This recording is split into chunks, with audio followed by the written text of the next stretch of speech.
لہذا قلنا اسألکم علیہ اجرا الا المودۃ، اے میرے محبوب ان کو کہہ دو کلمہ آپ کو پڑھایا ہے لیا کچھ نہیں، آپ کو جہنم سے ہٹا کے جنت کے راستے پہ ڈالا ہے لیا کچھ نہیں، آپ کو اندھیرا کر روشنی کا راستہ دکھایا ہے لیا کچھ نہیں، 365 بتوں کی بت پرستی چھڑوا کر ایک خدا کے سامنے سجدہ تم کا کروایا ہے، لیکن اجر کوئی نہیں لیا۔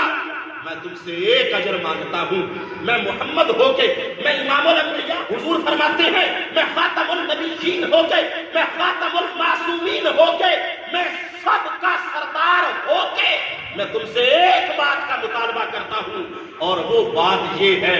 میرے دنیا سے چلے جانے کے بعد میری اہل بیت کے ساتھ تم نے پیار کرنا ہے۔ پیار کیسا کرنا ہے؟ کیا پیار کا لیول 10%، 20%؟ نہیں، پیار تم نے انواع کرنا۔ جس طرح میرے ساتھ تمہارا پیار ہے ویسا ہی پیار تمہارا میری اہل بیت کے ساتھ ہونا چاہیے۔ یہاں پہ میں وہ حدیث پیش کرتا چلا جاؤں، ایک مقام پہ صحابہ اکرام نے سید عالم شفیع معظم صلی اللہ علیہ وآلہ وسلم سے پوچھا یا رسول اللہ آج ہمیں بھوک لگتی ہے، ہم روٹی نہیں تمہارا دیدار کرتے ہیں، آج ہمیں پیاس لگتی ہے، ہم پانی نہیں یا رسول اللہ آپ کا چہرہ دیکھتے ہیں۔ آج تو آپ موجود ہیں، کل جب آپ کا ظاہری وصال ہو جائے گا، ہمارا دل کیا آپ سے ملاقات کرنے کا، تو کیا کریں؟ آقا کریم صلی اللہ علیہ وآلہ وسلم نے صحابہ کے سوال کے جواب میں، سوال کتنا بڑا ہے، یا رسول اللہ آپ نہیں ہوں گے لیکن ہمارا دل کرے گا کہ آپ کا قرب ہمیں مل جائے آپ کے نہ ہونے کے باوجود۔ اے حسین کے غلاموں، پہاڑ غیور سنی نوجوانوں، اس حدیث کو ذرا غور سے سنو، کتنا بڑا فارمولہ آقا کریم نے قیامت تک حضور نے اپنے غلاموں کے لیے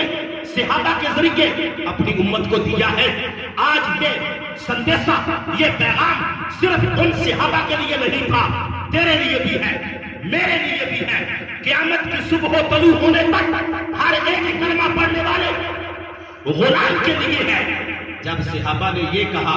یا رسول اللہ آپ کی ملاقات، آقا کریم نے فرمایا آنا وَأَهْلُ بَيْتِي شَجَرَةٌ فِي الْجَنَّةِ وَأَغْصَانُهَا فِي الدُّنْيَا، میں میری اہل بیت ہم دونوں درخت ہیں لیکن ہماری ٹہنیاں دنیا میں پھیلی ہوئی ہیں۔ آنا میں وَأَهْلُ بَيْتِي اور میری اہل بیت شَجَرَةٌ فِي الْجَنَّةِ، ہم ہیں جنت کا درخت لیکن اغصانها ہماری جو ٹہنیاں ہیں وہ زمین میں پھیلی ہوئی ہیں۔ تم کسی سچے سید